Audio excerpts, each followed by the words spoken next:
नमस्कार। आज हम शुरू करने वाले हैं भारतीय संविधान के स्रोत के बारे में। इससे पहले वाले वीडियो हमने शुरू किया था भारतीय संविधान की विशेषताओं के बारे में कि यह किस तरह का संविधान है। तो जब हम बात करेंगे भारतीय संविधान के स्रोत में, उससे पहले एक बात सुन लीजिए कि जो हम इस तरह की पॉलिटी के जो वीडियो लेक्चर्स ला रहे हैं, हमारा मकसद है कि अब तक टोटल 50 लेक्चर्स आएंगे जिसमें आपकी पॉलिटी बिल्कुल कंप्लीट हो जाएगी। उसके बाद उसके बेस्ट क्वेश्चंस कवर करेंगे। उसके बाद आप किसी भी लेवल का एग्जाम देंगे तो पॉलिटी को आप कवर कर सकते हैं। देखिए, थ्योरी मैं पहले से कह रहा हूँ कि थ्योरी तो सबके पास है, हर जगह यही लिखा है, बुक में भी ये लिखा है। हम बस ये बताएंगे कि किस टाइप के क्वेश्चंस पूछे जा रहे हैं या पूछे जा सकते हैं। तो आप हमारा अगर पॉलिटी पूरी सीरीज कंप्लीट कर लेंगे, चैनल को सब्सक्राइब कर लेंगे और बेल आइकन को प्रेस कर लेंगे तो आपके पास नोटिफिकेशन आते रहेंगे और आपको पता चलता रहेगा। और ये वीडियो आप कंप्लीट कर देंगे तो आपको कहीं से भी पॉलिटी पढ़ने की ज़रूरत नहीं है, सिर्फ आप प्रैक्टिस सेट करते रहिए। तो चलिए शुरू करते हैं। भारतीय संविधान के स्रोत। तो हमारे संविधान के जो मूल अधिकार और सर्वोच्च न्यायालय संबंधी व्यवस्था है, उन पे किसका असर है? यूएसए का। यूएसए से प्रेरित हैं या वहाँ से ली गई हैं। आपातकालीन व्यवस्थाओं पर जर्मनी पर और विधायी शक्तियों के वितरण पर कनाडा का। ठीक है, यहाँ पर कॉमा लगा दीजिए। और नीति निर्देशकता तो आयरलैंड, बहुत इंपॉर्टेंट है। ये छोटे एग्जाम्स के क्वेश्चन है, बड़े एग्जाम्स के कहाँ आएंगे वो हम बता देंगे। ठीक है, और संसदीय संस्थाओं पर ब्रिटेन का स्पष्ट प्रभाव हमें मिलता है। इसके अतिरिक्त जो हम पिछले क्लास में भी बता चुके हैं कि हमारे संविधान का मैक्सिमम हिस्सा भारतीय शासन अधिनियम 1935 के बहुत से प्रावधानों से शब्दशः लिया गया है। तो अगर कोई क्वेश्चन आए कि भारतीय संविधान का सबसे ज़्यादा हिस्सा कहाँ से लिया गया है, तो आप बोलेंगे कि भारतीय संविधान का सबसे ज़्यादा हिस्सा भारत शासन अधिनियम 1935 से लिया गया है। ठीक है, अब ये देख लीजिए, 1935 के अधिनियम के प्रमुख प्रावधानों में संघ तथा राज्यों के मध्य शक्तियों का विभाजन, राष्ट्रपति की आपातकालीन शक्तियां, अल्पसंख्यक वर्गों के हितों की रक्षा, उच्चतम न्यायालय का अधीनस्थ न्यायालयों पर नियंत्रण, संघ का राज्य के शासन में हस्तक्षेप, द्विसदनीय विधायिका ये इंपॉर्टेंट है, आदि सम्मिलित हैं। ठीक है, अब जो क्वेश्चन आते हैं भारतीय संविधान के विदेशी स्रोतों से लिए गए भाग। तो देख लीजिए, यूनाइटेड किंगडम यानी कि ब्रिटेन, यूके से क्या लिया गया है? सांकेतिक प्रमुख राष्ट्रपति। जैसे कि ब्रिटेन में साम्राज्य होती है, ब्रिटिश साम्राज्य, ऐसे हमारे में सांकेतिक प्रमुख। देखिए, राष्ट्र का सांकेतिक प्रमुख राष्ट्रपति। जितनी भी डील होती हैं, संधियां होती हैं, वो किसके नाम से होती हैं? राष्ट्रपति के नाम से। भारत की बात कर रहे हैं। लेकिन सर्वोच्च अगर वैसे देखें, ताकतवर में देखें, सबसे ज़्यादा पावरफुल कौन होता है भारत में? पावरफुल तो वो होता है पीएम। लेकिन डील किसके नाम पे होती है? या समझौते पर, ज्ञापन पर, या किसी पर भी अगर बाहर विदेशी देशों के साथ संधि होगी तो किस नाम से होगी? राष्ट्रपति के नाम से। और ब्रिटेन में किस नाम से होती है? साम्राज्य के नाम से। दूसरा है ब्रिटेन से क्या लिया गया? विधि के शासन का विचार, कानून निर्माण की विधि, मंत्रियों की कैबिनेट प्रणाली, बहुत इंपॉर्टेंट है, प्रधानमंत्री का पद, सरकार का संसदीय स्वरूप, द्विसदनीय विधायिका ये भी इंपॉर्टेंट है, एकल नागरिकता ये भी इंपॉर्टेंट है, और निम्न सदन अधिक शक्तिशाली। निम्न सदन क्या होता है? देखो, लोकसभा और राज्यसभा। लोकसभा को क्या बोलते हैं? निम्न सदन। लोकसभा होता है आपका निम्न सदन और राज्यसभा होता है उच्च सदन। और राज्यों में क्या होगा? विधानसभा और विधान परिषद। तो विधानसभा क्या होगी? निम्न सदन, और विधान परिषद क्या होगी? उच्च सदन। और लोकप्रिय सदन कौन सा होगा? लोकसभा। निम्न सदन ही लोकप्रिय सदन होगा। और यूके से क्या लिया गया है? मंत्रिपरिषद निम्न सदन के प्रति उत्तरदायी होती है। हाँ, ये क्वेश्चन बनता है डायरेक्ट कि मंत्रिपरिषद किसके प्रति उत्तरदायी होती है? तो सीधे या तो निम्न सदन या फिर उसको लोकसभा, एक ही बात है। तो किसके प्रति उत्तरदायी होती है? लोकसभा के प्रति होती है। और लोकसभा अध्यक्ष की शक्तियां और उसकी भूमिका ये भी यूके के संविधान से लिया गया है। और सर्वाधिक मत के आधार पर चुनाव में जीत का निर्णय, first past the post system, ये भी यूके के संविधान से लिया गया है। ठीक है, अब आ जाते हैं संयुक्त राज्य अमेरिका। संयुक्त राज्य अमेरिका से कौन सी बात ली गई है? लिखित संविधान। और देखिए, कहीं पे भी संविधान में प्रस्तावना जैसा देखे ना किसी क्वेश्चन में, तो उसको इंपॉर्टेंट समझ लेना कि प्रस्तावना से बहुत क्वेश्चन पूछे जाते। तो लिखित संविधान अमेरिका, प्रस्तावना भी कहाँ से ली गई है संविधान की? यूएसए, संयुक्त राज्य अमेरिका से। मूल अधिकार, देखिए सबसे ज़्यादा कन्फ्यूजन होता है मूल अधिकार और मूल कर्तव्यों में कि ये कहाँ से लिया गया, हम भले ही याद कर लें। तो देखिए अमेरिका जो है, यूएसए है, पूरी दुनिया में अपना हक मांगता है, पूरी दुनिया में अपना हक मांगता है। तो याद रखना, अधिकार हमेशा हमेशा कौन मांगेगा, अमेरिका। और तो याद रहेगा ना, हक कौन मांगता है पूरी दुनिया में, अमेरिका। तो मूल अधिकार अमेरिका से लिए गए हैं। और दूसरा, राष्ट्रपति की स्थिति राज्य के कार्यकारी प्रमुख और सशस्त्र बलों के सर्वोच्च सेनापति के रूप में होती है। राज्यसभा के पदेन अध्यक्ष के रूप में उपराष्ट्रपति, मोस्ट इंपॉर्टेंट, राज्यसभा के पदेन अध्यक्ष के रूप में उपराष्ट्रपति, ये भी संयुक्त राज्य अमेरिका से लिया गया है। राज्यों से संबंधित प्रावधान। और एक ये इंपॉर्टेंट, राष्ट्रपति पर महाभियोग, ये भी कहाँ से लिया गया है, यूएसए से।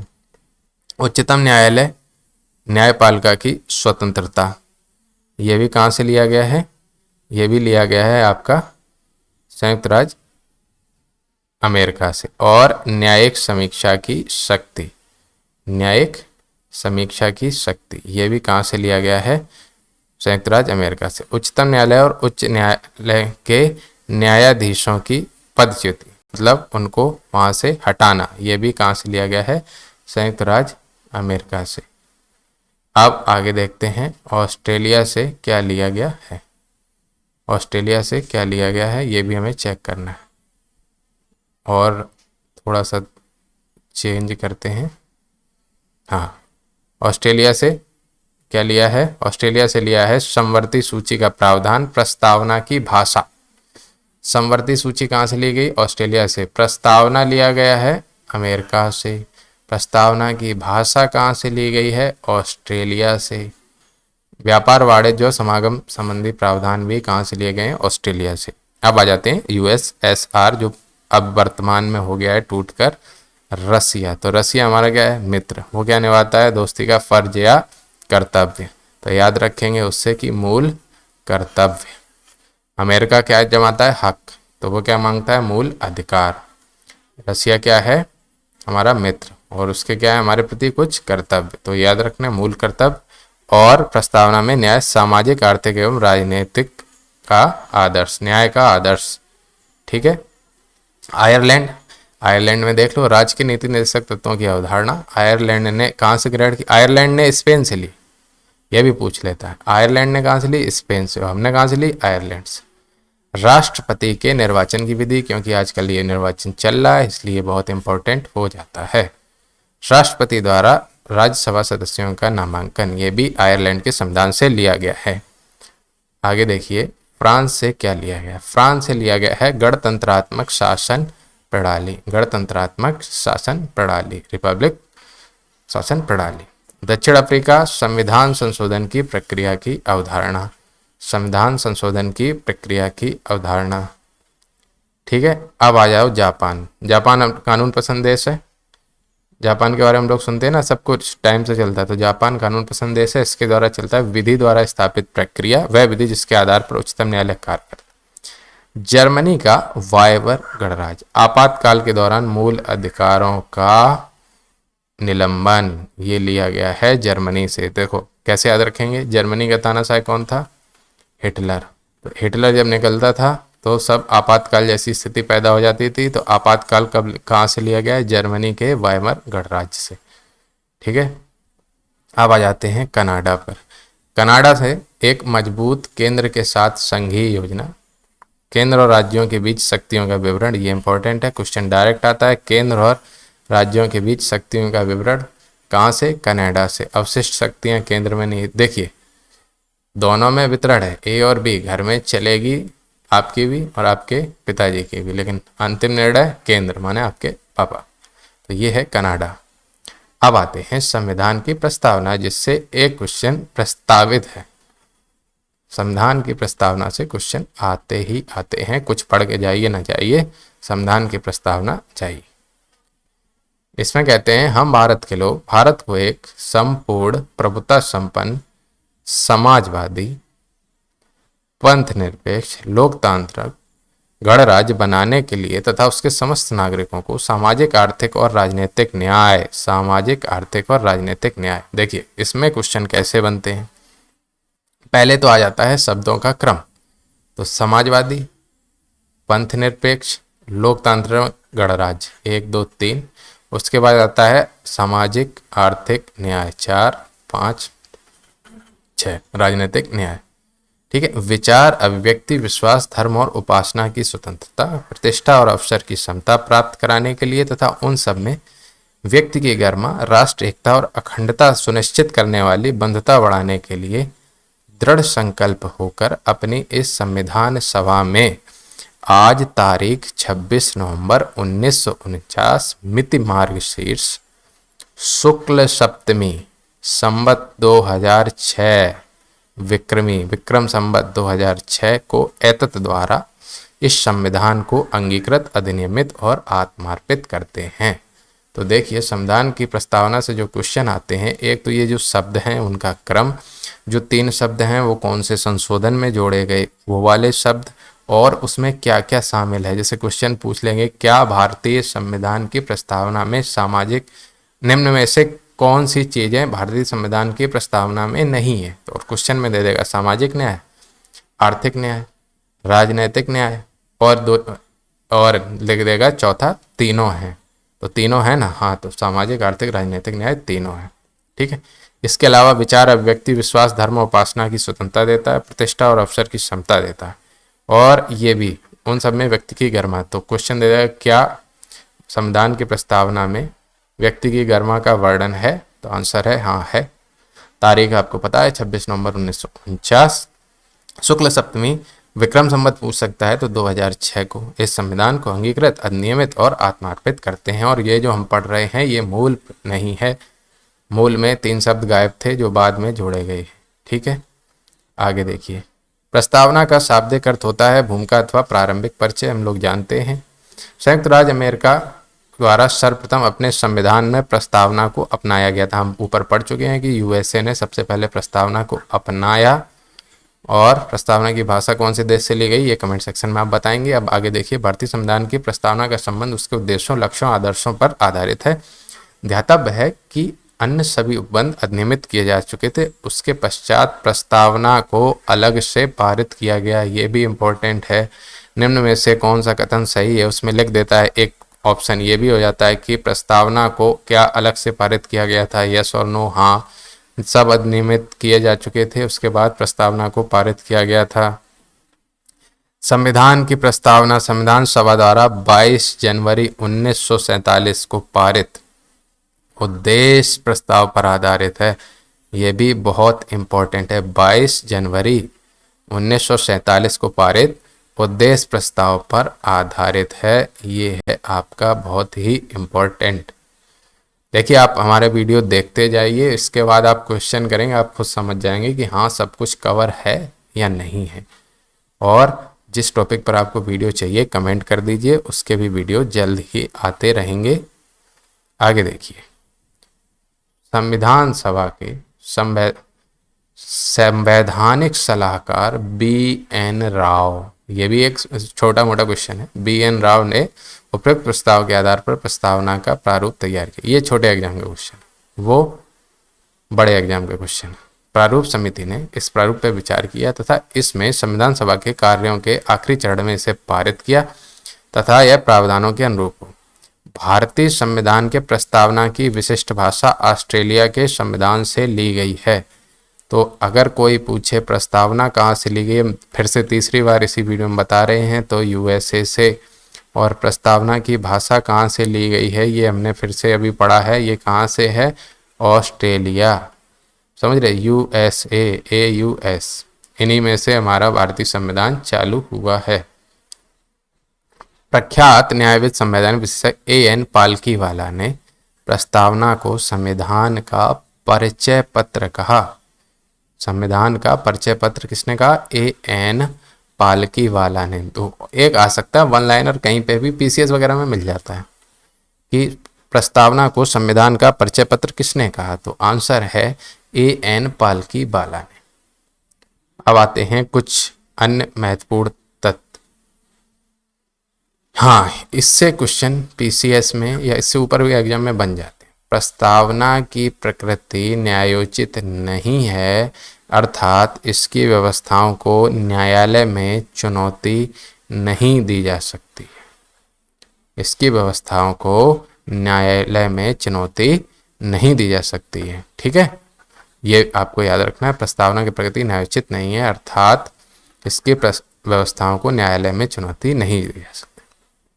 प्रस्तावना में कोई भी संशोधन कौन से अनुच्छेद 368 के अधीन ही हो सकता है, ये ध्यान रखें। कौन से अनुच्छेद? 368 के अधीन।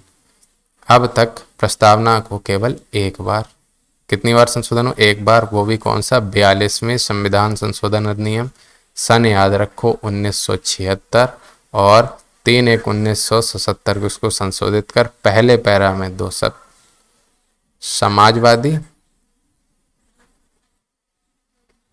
और अखंडता शब्द शामिल किया गया, और धर्मनिरपेक्ष। ठीक है, आगे आइए। संविधान की प्रस्तावना में निहित मूल तत्व। देखिए, संविधान की प्रस्तावना में 4 मूल तत्व हैं। संविधान की शक्ति का स्रोत। प्रस्तावना में उल्लेखित है कि संविधान भारत के लोगों से शक्ति प्रदान करता है। क्वेश्चन आता है, भारतीय संविधान को शक्ति प्राप्त होती है।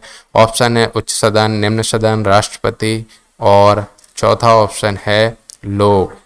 तो भारतीय संविधान को शक्ति प्राप्त होती है भारत के लोगों से, यही आंसर है।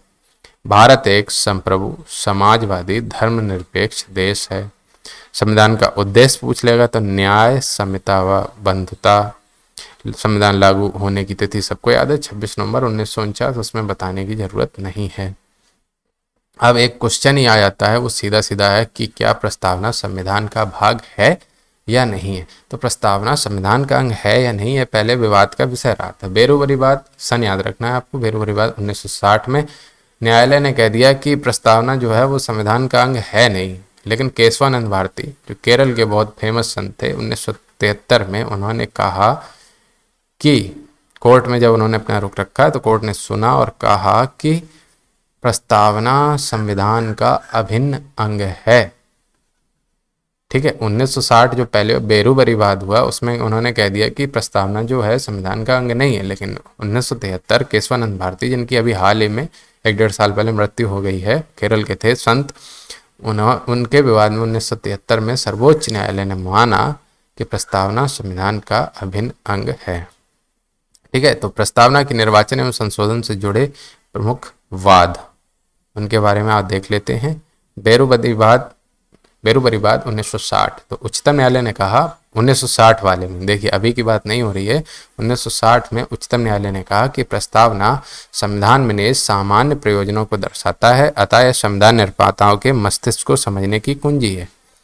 उच्चतम न्यायालय ने यह भी कहा कि प्रस्तावना संविधान का भाग नहीं है। किसमें कहा? बेरूवरी वाद में। अभी क्या कहा? अभी आते हैं। तो 1960 बेरूवरी वाद, ये क्रम भी आ जाते हैं जितने भी ये वाद हैं। तो ऑप्शन में आपको क्वेश्चन मिलेगा बेरूवरी वाद, गोलकनाथ वाद, केशवानंद भारती वाद, और जो भी है 3-4 पंजाब राज्य बनाम जो भी है, और उनका कह देते हैं सनवाइज क्रम बनाइए। तो आपको याद होना चाहिए कि बेरूवरी 1960 में हुआ, अब गोलकनाथ वाद 1967। उच्चतम न्यायालय ने यह कहा कि जहां संविधान की भाषा अस्पष्ट या संदिग्ध हो, मतलब जो समझ ना आए, वहां उसको अर्थ को प्रकट करने के लिए प्रस्तावना का सहारा लिया जा सकता है। यह भी आपको याद रखना है कि किस वाद में क्या निर्णय रहा। तो गोलकनाथ वाद 1967 में उच्चतम न्यायालय ने कहा कि संविधान की भाषा अगर कहीं अस्पष्ट या संदिग्ध हो या समझ में ना आए तो उस अर्थ को स्पष्ट करने के लिए प्रस्तावना का सहारा लिया जा सकता है। अब सबसे इंपॉर्टेंट, केशवानंद भारतीवाद 1973। केशवानंद भारतीवाद 1973। उच्चतम न्यायालय ने बेरूवरी संघवाद में दिए गए स्वयं के निर्णय को अस्वीकार कर दिया और व्यवस्था दी। क्या व्यवस्था दी? तो वर्तमान में क्वेश्चन आएगा, वर्तमान में क्या प्रस्तावना संविधान का भाग है? आंसर है हाँ जी हाँ है। यहाँ न्यायालय ने यह भी कहा कि संसद अनुच्छेद 368 के तहत इसका संशोधन भी कर सकती है, लेकिन प्रस्तावना में निहित मूल ढांचे को संशोधित नहीं किया जा सकता है। मतलब अनुच्छेद 368 के तहत संशोधन तो हो सकता है, लेकिन मान लीजिए अगर हमारे में समता और बंधुता लिखा हुआ है और उसमें समता बंधुता के विरुद्ध कोई आर्टिकल आप संशोधित करते हैं तो वह गलत होगा। मतलब मूल ढांचे से छेड़छाड़ नहीं होगी, जो करना है उसी के अंदर रह के करना है। मतलब नीति निर्देशक तत्व और मूल अधिकार, मूल कर्तव्य, इनके सब सम्मिलित योग के, मतलब जो ये इसकी आत्मा होती है ना, मूल ढांचे, इसके अंतर्गत करना और संशोधित इसको नहीं किया जा सकता अगर ये मूल ढांचे के विरुद्ध होगा। और कर सकते हैं अनुच्छेद 368 अगर उसी के अंडर में, और प्रस्तावना संविधान का एक भाग है। अब आगे देखिए, रघुनाथ राव बनाम भारत संघ विवाद 1993।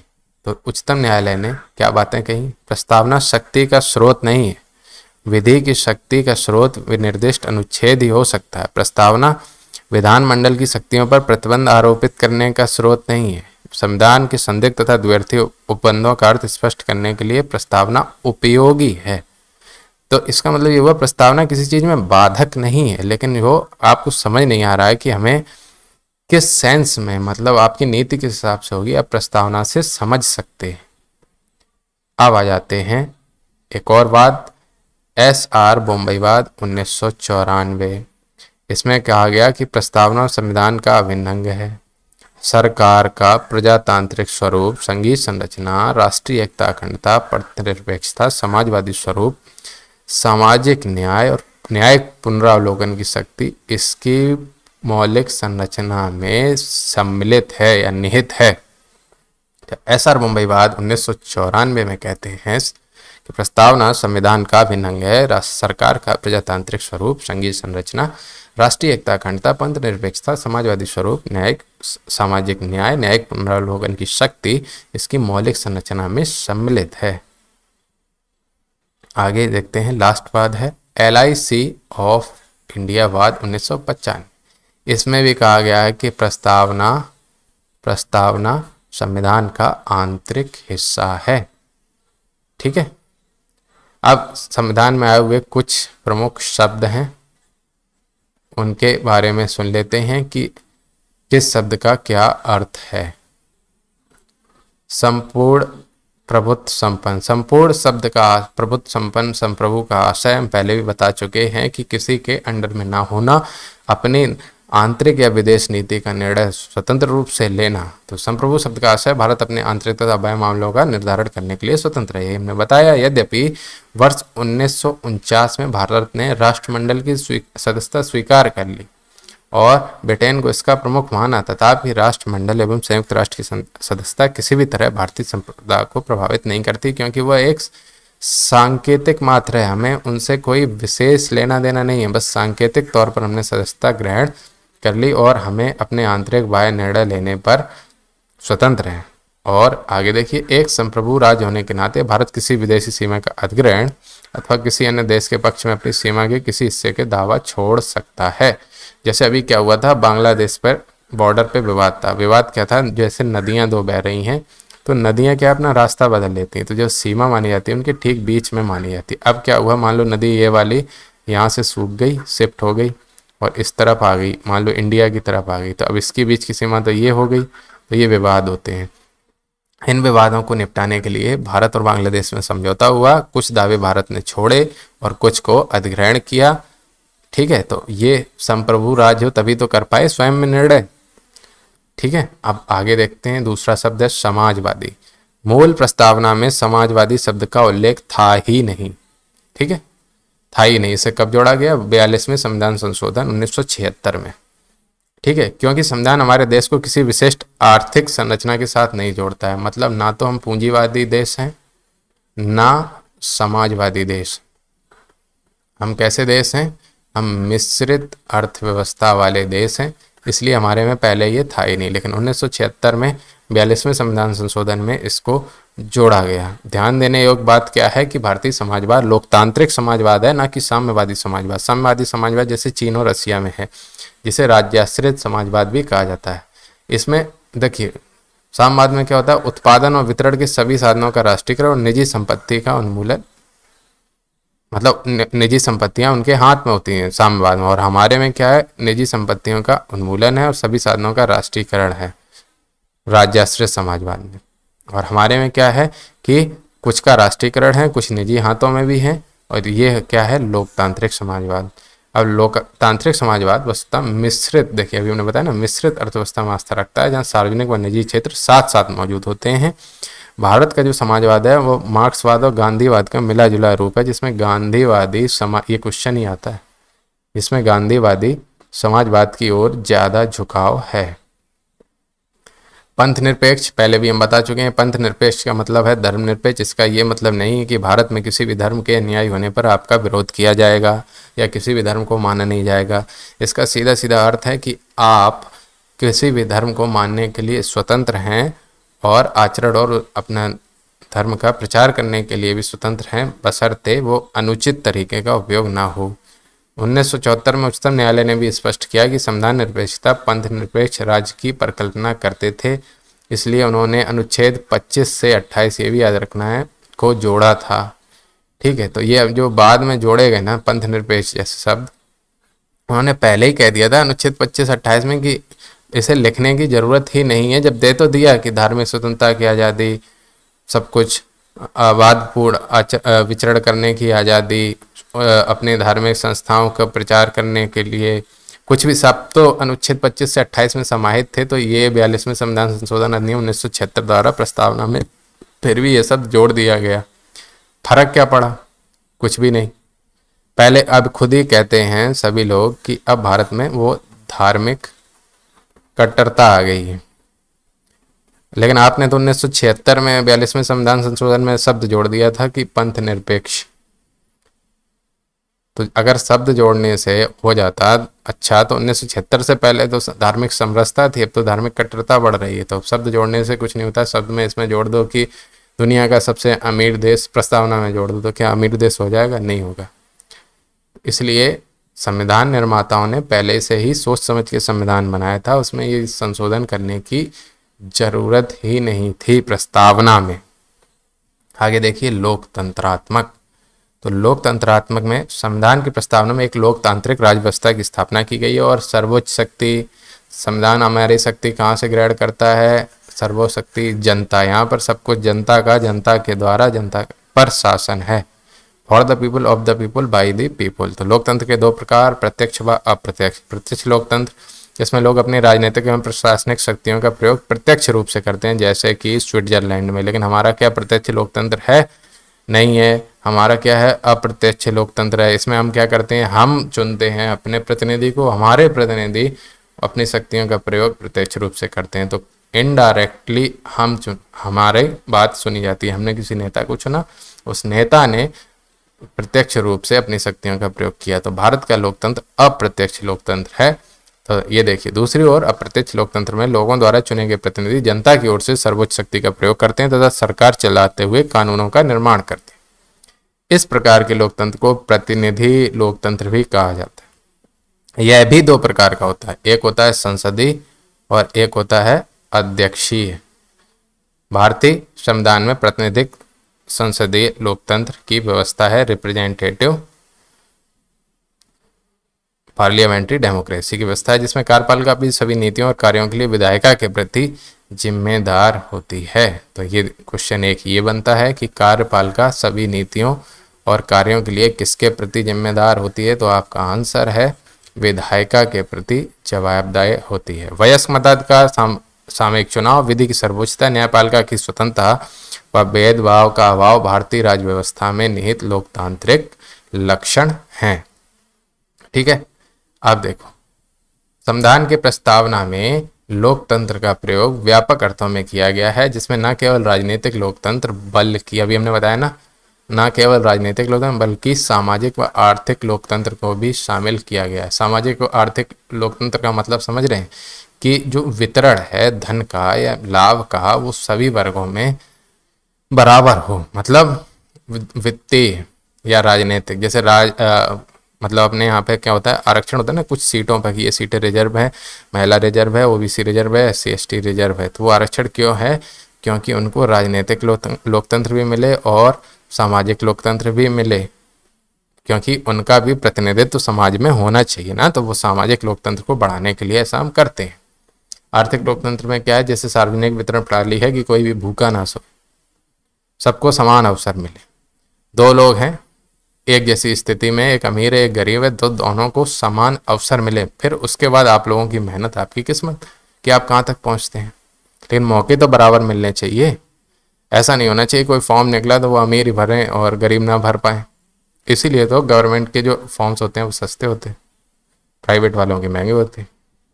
क्योंकि हम क्या स्थापना करना चाहते हैं, आर्थिक लोकतंत्र की भी स्थापना करना चाहते हैं। इसलिए अमीरों पर टैक्स 30% तक लगता है और गरीबों पर टैक्स नहीं लगता है। तो आप देखिए, लोकतंत्र के तहत लोकतंत्र सरकार की ही कल्पना नहीं बल्कि ऐसे समाज की कल्पना है जिसमें विचारों का मुक्त आदान प्रदान हो और प्रत्येक व्यक्ति की समाज में समान प्रतिष्ठा हो। आगे देखिए, गणराज्य, रिपब्लिक। गणराज्य से अभिप्राय ऐसी व्यवस्था से है जहां राजनीतिक संप्रभुता किसी एक व्यक्ति केंद्रित होने के स्थान पर जनता में निहित हो। राजनीतिक संप्रभुता किसी एक व्यक्ति केंद्रित होने के स्थान पर जनता में निहित हो और कोई भी विशेषाधिकार प्राप्त नहीं हो। गणतंत्र में राज्य प्रमुख सदैव प्रत्यक्ष अथवा अप्रत्यक्ष रूप से चुना जाता है, जैसे अमेरिका तथा भारत में कैसे चुना जाता है, अप्रत्यक्ष रूप से। तो अमेरिका तथा भारत में। आगे देखते हैं न्याय शब्द। न्याय का सामान्य अर्थ एक ऐसी व्यवस्था से है जहां किसी भी प्रकार का भेदभाव न हो, ये तो सबको पता है। और प्रस्तावना में 3 प्रकार के न्याय की संकल्पना की गई। सामाजिक, आर्थिक, राजनीतिक, बार बार आ रहा है देखिए क्वेश्चन, सामाजिक, आर्थिक, राजनीतिक, सामाजिक, आर्थिक, राजनीतिक, एक साथ क्रम में याद रखना है। पहले नंबर पर सामाजिक, फिर आर्थिक, फिर राजनीतिक। न्याय के तत्वों को 1900 कहाँ से लिया गया, 1917 की रूसी क्रांति से हमने यहाँ से लिया है। ठीक है, इनकी सुरक्षा कौन से अधिकारों से, मौलिक अधिकार और नीति निर्देशक तत्वों से की जाती है। ठीक है, आगे देखिए, सामाजिक न्याय से अभिप्राय ऐसी व्यवस्था से है जहां पर मूल, वंश, लिंग, जन्म, जाति, धर्म, भाषा आदि के स्थान पर किसी भी प्रकार का भेदभाव न किया जा सके, सबको समान अवसर स्थान प्राप्त हो। इसका अर्थ है समाज में किसी वर्ग विशेष के लिए विशेषाधिकारों की अनुपस्थिति। ठीक है, और SC ST OBC, अनपिछड़ा वर्ग, महिलाएं, जाति जनजाति जो भी हैं, गरीब तबके, सबका स्थिति में सुधार किया जा सके। ठीक है, न्याय का अर्थ है किसी कारण से किसी आधार पर किसी व्यक्ति से भेदभाव नहीं किया जा सके। इसमें संपदा, आय व संपत्ति की असमानता को दूर करना भी शामिल है। अभी हमने बताया ना कि यहाँ पर आर्थिक न्याय भी हमें देना है। राजनीतिक न्याय का अर्थ है प्रत्येक व्यक्ति को समान राजनीतिक अधिकार प्राप्त होंगे। ऐसा नहीं होगा कि कोई अमीर है तो वो इलेक्शन लड़ सकता है, गरीब है तो नहीं लड़ सकता है, या ऐसा भी कुछ भी कि वो कुलीन परिवार से है तो वही अध्यक्ष बनेगा, नहीं है तो नहीं। इसमें समान राजनीतिक अधिकार प्राप्त होंगे। सभी नागरिकों को समान रूप से मतदान का, चुनाव लड़ने का और सार्वजनिक पद प्राप्त करने का अधिकार प्राप्त हो। तो ये हमारे भारत में पहले से प्राप्त है। ठीक है, अब देखिए, प्रस्तावना में निहित न्याय शब्द के भाव से संबंधित कुछ मूल अधिकार, नीति निर्देशक तत्व और अन्य अनुच्छेद जो इनसे संबंधित हैं आप देख लीजिए। 17 अनुच्छेद 17 अस्पृश्यता छुआछूत का अंत से संबंधित है। भारतीय संसद ने अस्पृश्यता निषेध अधिनियम 1955 याद करने वाली बात है बनाकर इसे किसे, अस्पृश्यता छुआछूत को दंडनीय अपराध घोषित किया है। तो हम याद रखते हैं अनुच्छेद 17 छूने का खतरा, ऐसे याद रखते हैं तो छुआछूत इससे दूर होती है। हमने ऐसे याद किया, आप भी याद कर सकते हैं। अनुच्छेद 18 उपाधियों का अंत, उपाधियों का अंत है। अनुच्छेद 18 राज्य, सैन्य और शैक्षिक क्षेत्र के अतिरिक्त कोई उपाधि प्रदान नहीं करेगा। लेकिन बाद में कोर्ट ने क्या कहा कि भारत रत्न पद्म पुरस्कारों के अनुच्छेद 18 से असंगत होने के मुद्दे पर उठे विवाद में आलोक में उच्चतम न्यायालय के निर्णय के बाद समाज सेवा सहित ऐसे किसी अन्य क्षेत्र में पुरस्कार और उपाधि प्रदान की जा सकती है। अनुच्छेद 46 इंपॉर्टेंट है। अनुच्छेद 46 किससे संबंधित है? अनुसूचित जाति, अनुसूचित जनजाति, अन्य दुर्बल वर्गों की शिक्षा और अर्थ संबंधी हितों की अभिवृद्धि के लिए। अब आ जाते हैं राजनीतिक न्याय। राजनीतिक न्याय अनुच्छेद 14 से 18 में दिए गए समता के अधिकार में राजनीतिक न्याय के आधार हैं। कौन से? अनुच्छेद 14 से अनुच्छेद 18। अनुच्छेद 38 क्या कहता है? राज्य लोक कल्याण की वृद्धि के लिए सामाजिक व्यवस्था बनाएगा, ये भी इंपॉर्टेंट है। राज्य द्वारा अनुसरणीय कुछ नीति निर्देशक तत्व। अनुच्छेद 39 का समान न्याय और निःशुल्क विधिक सहायता। 39 का, इसको कहते हैं मोस्ट इंपॉर्टेंट, समान न्याय और निःशुल्क विधिक सहायता। और अनुच्छेद 41 क्या है? कुछ दशाओं में काम, शिक्षा और लोक सहायता पाने का अधिकार। अनुच्छेद 41। तो आपको ये सारे अनुच्छेद रट लेने हैं, ये डायरेक्ट सीधे सीधे भी पूछ लेता है। अब आ जाते हैं स्वतंत्रता पर। तो प्रस्तावना में विचार, अभिव्यक्ति, धर्म व उपासना की स्वतंत्रता उल्लिखित है। हम पहले पढ़ चुके हैं। प्रस्तावना में प्रदत्त स्वतंत्रता एक मौलिक अधिकार है, लेकिन ये निरपेक्ष नहीं है। सापेक्ष का मतलब होता है कि हम अपने धार्मिक स्वतंत्रता हम तब तक है जब तक हम दूसरों के धर्म में हस्तक्षेप नहीं करते। हम स्वतंत्र हैं जब तक दूसरे की स्वतंत्रता बाधित नहीं होती है। ठीक है, जैसे वो आजकल चल रहा है ना, मॉल में नमाज, सड़कों पर नमाज, तो ये क्या हो गया, क्या हम तो स्वतंत्र हैं, तो दूसरे की स्वतंत्रता का भी तो ख्याल रखो। यही तो लिखा है कि आधा संविधान पढ़ा है, हमें लग रहा है उसने केवल लेक्चर 1 पढ़ा होगा, 2 नहीं पढ़ा है। तो हमारी प्रस्तावना में स्वतंत्रता, समता, बंधुता के आदर्शों को कहाँ से लिया गया है? फ्रांस की क्रांति से, 1789 से 1799 में हुई थी फ्रांस की क्रांति, इससे लिया गया है। प्रस्तावना में निहित स्वतंत्रता शब्द के भाव से संबंधित कुछ मूलतः नीति निषेध तत्व व अनुच्छेद देख लीजिए। अनुच्छेद 19 क्या कहता है, ये भी इम्पोर्टेंट है, बहुत इंपॉर्टेंट है। वाक्य एवं व्यक्ति की स्वतंत्रता, इसके जो सब पार्ट है ना, जो अभी हम भाग कराएंगे, 19 का, खा, गा, ये सब भी बताएंगे। ये अभी हम देख रहे हैं कि कौन सी चीज़ कहाँ से ली गई थी और कौन से अनुच्छेद किस भाव से संबंधित हैं। जब हम भाग कराएंगे तो उसके आर्टिकल के सब आर्टिकल भी देखते चलेंगे। तो वाक्य एवं व्यक्ति की स्वतंत्रता, शांतिपूर्वक और निरायुध सम्मेलन की स्वतंत्रता, मतलब आप शांतिपूर्ण एक साथ सम्मेलन कर सकते हैं। संगम या संघ बनाने की स्वतंत्रता, भारत के राज्य क्षेत्र में कहीं भी अबाध संचरण की स्वतंत्रता, भारत के किसी भी भाग में बसने और निवास करने की स्वतंत्रता, तथा कोई भी वृत्ति, आजीविका या कारोबार करने की स्वतंत्रता। मतलब कोई भी आप कारोबार कर सकते हैं, लेकिन इसमें कुछ अपवाद हैं। जैसे इसने कहा ना, कारोबार करने की स्वतंत्रता, आप कह रहे हैं हम तो AK-47 बना के बेचेंगे, तो भैया उसके लिए भी आपको लाइसेंस लेना पड़ेगा, अगर मिल जाए तो। कोई भी कारोबार का मतलब समझिए कि मतलब जो कानून विरुद्ध नहीं है वो कारोबार। ठीक है, आगे देखिए अनुच्छेद 25 सबसे इंपॉर्टेंट। अनुच्छेद 19-25 अंतःकरण एवं धर्म के अबाध रूप से मान्य आचरण और प्रचार करने की स्वतंत्रता, ठीक है, धर्म से संबंधित है। अनुच्छेद 26 धार्मिक कार्यों के प्रबंध की स्वतंत्रता। अनुच्छेद 27 किसी विशेष धर्म की अभिवृद्धि के लिए करों व समुदाय के बारे में स्वतंत्रता। अनुच्छेद 28 कुछ शिक्षा संस्थाओं में धार्मिक शिक्षा या धार्मिक उपासना में उपस्थित होने के बारे में स्वतंत्रता। तो अनुच्छेद 25, 26, 27, 28 ये किससे संबंधित हैं? धर्म की स्वतंत्रता से संबंधित हैं। अब आ जाओ समता। समता का अभिप्राय है न्याय, कराधान, लोकपद और नियोजन के संबंध में सभी को एक साथ समान व्यवहार करना। धर्म का मतलब समता का अर्थ है, सच पूछो तो इन द सेंस, जैसे हम लोग कहते हैं ना समता, समता का अर्थ है न्याय। जैसे अभी हम बोलते हैं ना धर्म, बोलते हैं ना धर्मराज युधिष्ठिर, तो धर्म का मतलब यहाँ पर क्या है? न्याय, क्योंकि वो न्याय की बात करते थे। तो वही है, सबको समान अवसर मिले और समाज के किसी वर्ग को विशेषाधिकार प्राप्त ना हो। और हमारे संविधान में मूल अधिकार संबंधी अनुच्छेद 14 से 18 के अंतर्गत इस सिद्धांत को प्रभावी बनाया गया है। अनुच्छेद 14 से अनुच्छेद 18।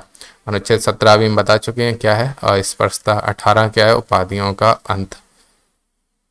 भारतीय संविधान की प्रस्तावना प्रत्येक नागरिक को स्थिति और अवसर की समता देती है। इस उपबंध में समता के 3 आयाम हैं, नागरिक यानी कि सामाजिक, और दूसरा राजनीतिक, तीसरा है आर्थिक। मौलिक अधिकारों के तहत निम्न प्रावधान नागरिक समता को सुरक्षित करते हैं, जो हमने अभी बताया, अनुच्छेद 14 से 18। अनुच्छेद 14 है जो विधि के समक्ष समता है। धर्म, मूल, वंश, जाति, लिंग या जन्म स्थान के आधार पर विभेद का प्रतिषेध, मतलब इस पर आप धर्म, लिंग, जाति के आधार पर किसी के साथ भेदभाव नहीं कर सकते, ये अनुच्छेद 15 में लिखा गया। लोक नियोजन के विषय में अवसर की समानता अनुच्छेद 16 है। अस्पृश्यता का अंत अनुच्छेद 17 बता चुके हैं। उपाधियों का अंत अनुच्छेद 18 पहले ही बता चुके हैं। संविधान के 2 अन्य उपबंध हैं जो राजनीतिक समता को सुनिश्चित करते हैं, जो ये है, प्रथम, धर्म, जाति, वर्ग के आधार पर किसी व्यक्ति को मतदाता सूची में शामिल होने से अयोग्य न ठहराना, यह है अनुच्छेद 325। दूसरा, लोकसभा और विधानसभाओं के लिए वयस्क मताधिकार का प्रावधान, ये है अनुच्छेद 326। ये दोनों भी याद रखना है। 14, 15, 16, 17, 18, अनुच्छेद 325, अनुच्छेद 326, ये भी हमें क्या दे रहे हैं? समता। आर्थिक समता के तहत राज्य के नीति निर्देशक सिद्धांत महिला और पुरुष को जीवन यापन के लिए पर्याप्त साधन और समान काम के लिए समान वेतन, ये डायरेक्ट पूछता है, समान काम के लिए समान वेतन का अधिकार, तो अनुच्छेद 39। अब आ जाते हैं बंधुता। तो बंधुता का अर्थ है भाईचारे की भावना। मूल कर्तव्य अनुच्छेद 51 में भी यह उल्लेख है कि प्रत्येक भारतीय नागरिक का यह कर्तव्य होगा कि धार्मिक, भाषिक, क्षेत्रीय अथवा वर्ग आधारित सभी भेदभाव से परे होकर सौहार्द और आपसी भाईचारे की भावना को प्रोत्साहित करेगा। मतलब सौहार्द से रहेगा और भाई बंधुत्व का योगदान देगा। ठीक है, आगे देखिए। प्रस्तावना में बंधुता के संबंध में दो बातों का उल्लेख है। पहला है व्यक्ति की गरिमा सुनिश्चित करना। प्रस्तावना में हमने बताया था व्यक्ति की गरिमा। दूसरा है देश की एकता और अखंडता सुनिश्चित करना। इन्हीं कारणों से संविधान में अस्पृश्यता का निषेध अनुच्छेद 17 दिया गया और इसका व्यवहार अपराध बना दिया गया है। कब से? 1955 से। ये हम ऊपर बता चुके हैं। अब इसमें से बहुत प्रस्तावना, मूल अधिकार तथा नीति निषेध तत्वों के मध्य पारस्परिक संबंध क्या है, इनसे भी एक क्वेश्चन बनने की संभावना है। तो हम देख लेते हैं। प्रस्तावना, मूल अधिकार तथा नीति निर्देशक तत्व भारत के संविधान के अभिन्न अंग हैं। बिल्कुल सही बात। प्रस्तावना हो या मूल अधिकार या नीति निर्देशक तत्व, तीनों भारत के संविधान के क्या हो गए? अभिन्न अंग। संशोधनीय भी हैं, लेकिन मूल भावना के विरुद्ध इसमें संशोधन नहीं किया जा सकता। तो संशोधनीय भी है, किंतु इसमें उल्लिखित संविधान के आधारभूत लक्षणों में कोई संशोधन नहीं किया जा सकता। ये कहा गया केशवानंद भारतीवाद 1973 में। संविधान के भाग 3 अनुच्छेद 12 से 35 में दिए गए मूल अधिकार 12 से 35 स्वतंत्रता तथा समानता के संकल्प की व्यवहारिक प्राप्ति सुनिश्चित करने वाले साधन हैं। ये न्यायालयों द्वारा दिए गए अधिकार हैं। ये प्रतिषेधकारी है तथा राज्य पर नकारात्मक दायित्व आरोपित करते हैं। नकारात्मक दायित्व का मतलब क्या है? देखिए, नकारात्मक दायित्व का मतलब ये नहीं है कि आप राज्य पर नेगेटिव इम्पैक्ट छोड़ रहे हैं। नकारात्मक दायित्व का मतलब है कि अगर इनका पालन नहीं किया गया तो इनके खिलाफ न्यायालय में जाया जा सकता है। मतलब कोई भी चीज़ अगर नहीं करें, वो बोलते हैं ना कि नहीं करूं तो अगर नहीं करो तो जाओ भाई कोर्ट। इसलिए बोलते हैं कि राज्य पर नकारात्मक दायित्व आरोपित करते हैं। आगे देखिए। संविधान के भाग 4 में दिए गए तत्व नीति निर्देशक तत्व हैं और सामाजिक आर्थिक समता प्राप्त करने हेतु राज्य के सकारात्मक कर्तव्य हैं। इनके लिए आप कोर्ट नहीं जा सकते, लेकिन ये संविधान की भावना है। इसमें अंतर्निहित सिद्धांत राष्ट्र के सिद्धांत है। मतलब राष्ट्र किस नीति पर चलेगा, और ये न्यायालय द्वारा अप्रवर्तनीय। इसके खिलाफ आप न्यायालय नहीं जा सकते। किसके? भाग 4 नीति निर्देशक तत्वों के। तो यहाँ पर ये चैप्टर होता है क्लोज। अब आगे पढ़ेंगे संविधान के भाग के बारे में। तो थोड़ा सा हमें सपोर्ट करिए, चैनल को सब्सक्राइब कर दीजिए और वीडियो को शेयर कर दीजिए। मैं इसमें किसी भी लेवल की पॉलिटी को कंप्लीट कर दूंगा। बहुत बहुत धन्यवाद।